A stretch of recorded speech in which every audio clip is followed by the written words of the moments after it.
Hello friends, आप सभी का स्वागत है आपके ही अपने YouTube channel Tulsidas edu sir में।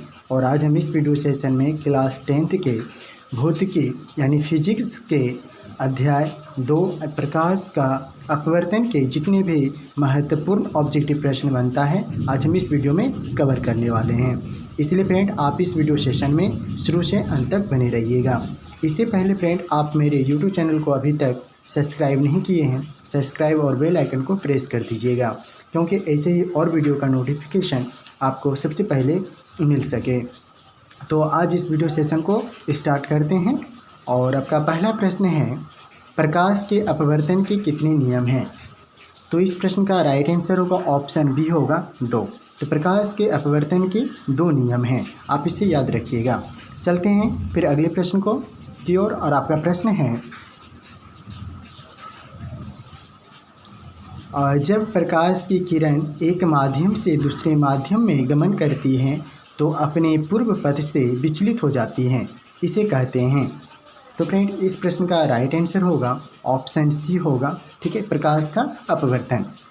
और अगला सवाल है आपका, प्रकाश का वर्ण विक्षेपण किस उपकरण से संभव होता है? तो इस प्रश्न का राइट आंसर होगा ऑप्शन सी होगा प्रिज्म, ठीक है। तो प्रकाश का जो वर्ण विक्षेपण मानना असंभव होता है वो प्रिज्म के कारण होता है। नेक्स्ट सवाल है आपका, प्रकाश की एक किरण जब विरल माध्यम से सघन माध्यम में जाती है तो वह हो जाती है, क्या हो जाता है वो बताना है। तो फ्रेंड इस प्रश्न का राइट आंसर होगा ऑप्शन बी होगा अभिलंब की ओर मुड़ जाती है। तो जब प्रकाश की किरण जब विरल माध्यम से सघन माध्यम में जाती है तो अभिलंब की ओर मुड़ जाती है। अगला प्रश्न है आपका, किसी माध्यम के अपवर्तनांक का मान होता है, यानी किसी भी माध्यम के अपवर्तनांक का क्या मान होता है वो बताना है। तो फ्रेंड इस प्रश्न का राइट आंसर होगा ऑप्शन बी होगा साइन आई बटे साइन आर। अगला प्रश्न है, जब प्रकाश की किरण 2 माध्यमों को पृथक करने वाली सतह पर लंबवत आपतित होती है तो वह हो जाती हैं, यानी क्या हो जाती है वो बताना है। तो इस प्रश्न का राइट आंसर होगा ऑप्शन ए होगा बिना मुड़ी सीधे निकल जाती हैं। नेक्स्ट सवाल है, निर्गत किरण एवं अभिलंब के बीच के कोण को कहते हैं, यानी निर्गत किरण एवं अभिलंब के बीच के कोण को क्या कहते हैं? तो इस प्रश्न का राइट आंसर होगा ऑप्शन बी होगा, ठीक है, अब परावर्तन कोण। क्या आंसर होगा? परावर्तन कोण होगा। फ्रेंड हम लोग तरफ बारिश हो रहा है इसलिए देखने बादल गरजने का आवाज़ आता होगा। तो देखते हैं फिर अगले प्रश्न की ओर। और आपका प्रश्न है, सघन माध्यम से विरल माध्यम में जाने पर आपतन कोण तथा अपवर्तन कोण में क्या संबंध होता है? तो इस प्रश्न का राइट आंसर होगा ऑप्शन बी होगा अपवर्तन कोण बड़ा होता है। नेक्स्ट सवाल है, अवतल लेंस का आवर्धन बराबर होता है। तो इस प्रश्न का राइट आंसर होगा ऑप्शन डी होगा भी बटे यू। नेक्स्ट सवाल है, जब प्रकाश एक माध्यम से दूसरे माध्यम में जाता है तब प्रकाश का अपवर्तन होता है। तो इस प्रश्न का राइट आंसर होगा ऑप्शन बी होगा प्रकाश की चाल में परिवर्तन होने के कारण। अगले प्रश्न को देखते हैं। और आपका प्रश्न है, किस लेंस के द्वारा सिर्फ काल्पनिक प्रतिबिंब बनता है, यानी किस लेंस के द्वारा काल्पनिक प्रतिबिंब बनता है वो बताना है। तो फ्रेंड बता दूं इसका आंसर जो होगा ऑप्शन ए होगा उत्तल, ठीक है। तो उत्तल जो लेंस है वो काल्पनिक प्रतिबिंब बनाता है। और आपका अगला प्रश्न है, प्रश्न संख्या 12 है, यदि आपतन कोण 60 डिग्री और अपवर्तन कोण 45 डिग्री हो तो अपवर्तनांक होगा। तो फ्रेंड इस प्रश्न का राइट आंसर होगा ऑप्शन डी होगा, ठीक है, यानी √3/2 जो है इस प्रश्न का राइट आंसर होगा। चलते हैं फिर अगले प्रश्न की ओर। और आपका प्रश्न है,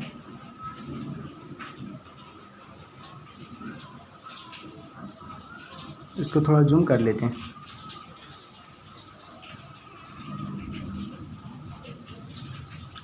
और ये आपका प्रश्न है, देखिए आप देख रहे हैं, ये प्रश्न संख्या 13 है, जब एक उत्तल लेंस से 25 सेंटीमीटर की दूरी पर एक वस्तु को रखा जाता है तब उस वस्तु का एक काल्पनिक यानी आभासी प्रतिबिंब बनता है। तो लेंस को फोकस दूरी होनी चाहिए। तो इस प्रश्न का राइट आंसर होगा ऑप्शन सी होगा। ठीक है, ऑप्शन सी होगा 25 सेंटीमीटर से अधिक। अगला प्रश्न है, किसी बिंब का वास्तविक तथा समान आकार का प्रतिबिंब प्राप्त करने के लिए बिंब को उत्तल लेंस के सामने कहाँ रखना चाहिए?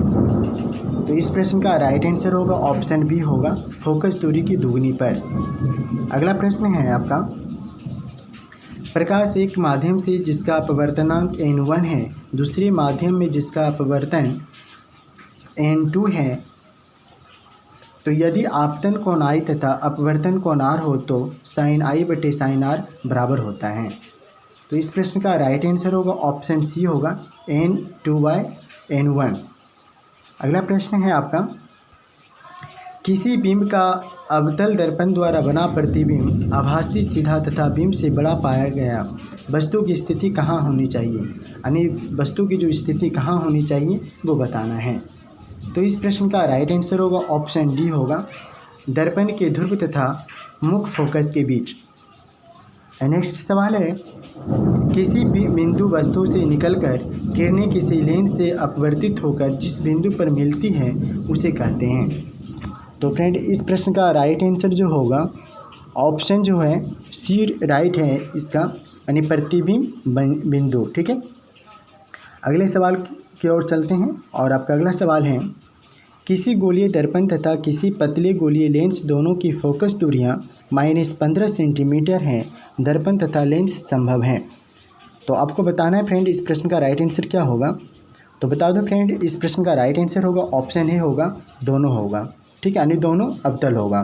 ठीक है, और अगला प्रश्न है, निम्नलिखित में कौन सा पदार्थ लेंस बनाने के लिए प्रयुक्त नहीं किया जा सकता है? तो इस प्रश्न का राइट आंसर होगा ऑप्शन सी होगा, मिट्टी। और अगला प्रश्न है आपका, उत्तल लेंस होता है, यानी उत्तल लेंस किस प्रकार का होता है वो बतानी है आपको। तो फ्रेंड इस प्रश्न का राइट आंसर बता दूं, ऑप्शन ए होगा, किनारों की अपेक्षा बीच में मोटा होता है। यानी उत्तल लेंस में जो है किनारों की अपेक्षा बीच में मोटा होता है। इस तरह से आप उसे पहचान सकते हैं कौन सा लेंस है। ठीक है, और अगला प्रश्न है आपका, यदि किसी वस्तु को उत्तल लेंस के फोकस तथा फोकस दूरी की दुगनी दूरी के बीच रखा जाए तो उसका प्रतिबिंब बनेगा। तो इस प्रश्न का राइट आंसर होगा ऑप्शन बी होगा, वास्तविक, उल्टा तथा बड़ा। ठीक है, चलते हैं फिर अगले प्रश्न की ओर। और आपका प्रश्न है,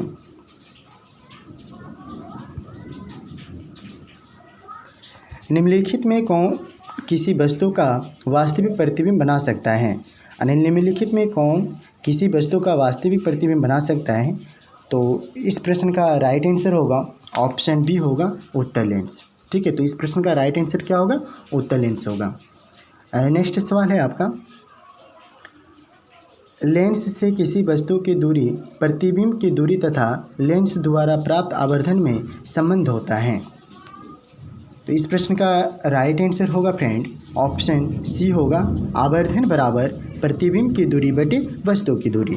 ठीक है, तो अगर प्रतिबिंब की दूरी और वस्तु की दूरी अगर मालूम हो और आपसे आवर्धन पूछे तो आप आवर्धन इससे निकाल सकते हैं। यानी आवर्धन बराबर होता है प्रतिबिंब की दूरी बटे वस्तु की दूरी। और आपका अगला प्रश्न है, उत्तल लेंस में जब वस्तु फोकस एवं लेंस के बीच रखी जाती है तब उसका प्रतिबिंब बनता है। तो इस प्रश्न का राइट आंसर होगा ऑप्शन बी होगा, काल्पनिक, आभासी और सीधा। यानी काल्पनिक को ही आभासी कहते हैं। ठीक है, तो उत्तल लेंस में जब भी वस्तु के फोकस एवं लेंस के बीच रखी जाती हैं तो उसका जो प्रतिबिंब बनेगा काल्पनिक तथा और सीधा बनेगा। और आपका अगला प्रश्न है, एक उत्तल लेंस से 40 सेंटीमीटर की दूरी पर एक वस्तु रखी गई है, लेंस से उतनी ही दूरी पर वास्तविक प्रतिबिंब बनता है, तो लेंस की फोकस दूरी है। तो इस प्रश्न का राइट आंसर होगा फ्रेंड ऑप्शन बी होगा, यानी 20 सेंटीमीटर। ठीक है, इस प्रश्न का राइट आंसर क्या होगा? 20 सेंटीमीटर होगा। अगला प्रश्न है आपका, किसी वस्तु का वास्तविक तथा समान आकार यानी साइज जो है समान का प्रतिबिंब प्राप्त करने के लिए वस्तु को उत्तल लेंस के सामने कहाँ रखा जाए? तो इस प्रश्न का राइट आंसर होगा ऑप्शन बी होगा। ठीक है, फोकस दूरी की दुगनी दूरी पर, यानी फोकस जो दूरी को किसमें का कहा कितना पर रखना चाहिए? दुगनी दूरी पर रखना चाहिए। नेक्स्ट सवाल है, किसी शब्दकोश के छोटे अक्षरों को पढ़ने के लिए आप निम्नलिखित में कौन सा लेंस पसंद करेंगे?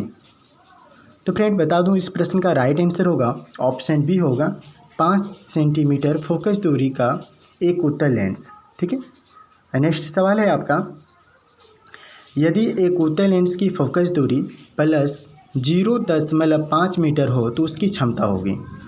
तो फ्रेंड इस प्रश्न का राइट आंसर होगा ऑप्शन सी होगा +2 डायोप्टर। ठीक है, तो यहाँ पे फोकस दूरी दिया हुआ है, यानी एफ दिया हुआ है कितना 0.5 मीटर। ठीक है, और आपसे पूछा है क्या इसकी क्षमता, यानी पी पूछा है, तो पी बराबर क्या होता है 1/f होता है। ठीक है, आप इस फार्मूला से निकाल सकते हैं। तो आपका आंसर क्या निकल के आएगा 2 डायोप्टर निकल के आएगा, क्योंकि पहले इससे पहले जो मैं वीडियो बनाया हूँ फ्रेंड, यही से न्यूमेरिकल प्रश्न को बता दिए हैं। अगर वो वीडियो नहीं देखें तो आप प्ले लिस्ट में जाकर देखें। तो ऐसे ही बहुत सारे प्रश्न करवाए हैं न्यूमेरिकल का। ठीक है, जिसकी फोकस दूरी है उसकी क्षमता निकालें। ठीक है, इसकी क्षमता, किस लेंस की क्षमता धनात्मक होगा ऋणात्मक, ऐसे सारे प्रश्न को हम पहले वाले वीडियो में करवा दिए हैं। तो आप उसे नहीं देखें, जाके आप देख लें। तो देखने फिर अगले प्रश्न को, और आपका प्रश्न है 29 जो प्रश्न संख्या है आपका, +2.0 डायोप्टर तथा +0.25 डायोप्टर क्षमता वाले दो लेंसों का संयोजन कितनी क्षमता वाले एकल लेंस के तुल्य होगा? तो फ्रेंड इस प्रश्न का राइट आंसर होगा ऑप्शन डी होगा।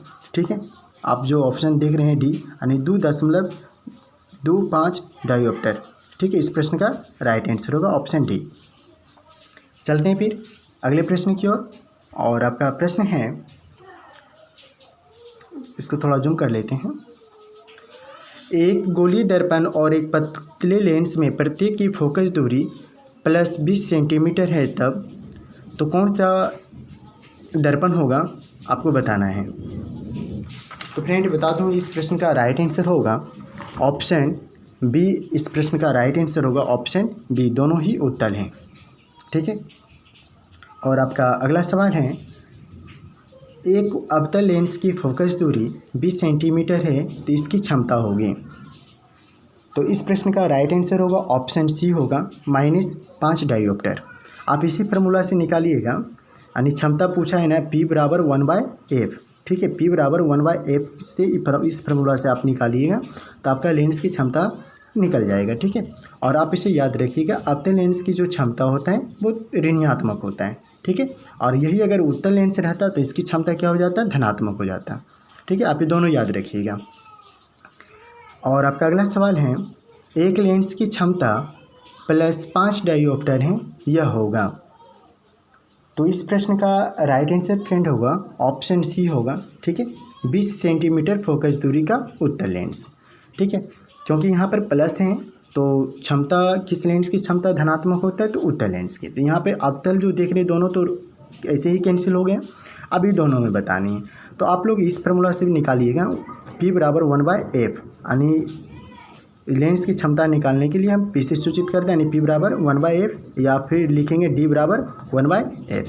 ठीक है, तो फिर देखते हैं अगले प्रश्न को, और प्रश्न संख्या 33 है, एक अवतल लेंस की फोकस दूरी -2 मीटर है तो इसकी क्षमता होगी। यानी फिर इसी प्रश्न, यानी इसी सूत्र से आप इसे भी निकाल सकते हैं।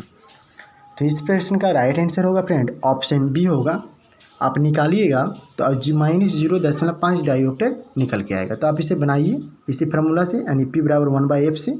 ठीक है, तो आपका इतना निकल के चला आएगा। ठीक है, देखते हैं फिर अगले प्रश्न को, और आपका प्रश्न है, किसी गोलीय दर्पण तथा किसी पतले गोलीय लेंस दोनों की फोकस दूरियां -15 सेंटीमीटर हैं, दर्पण तथा लेंस संभव हैं।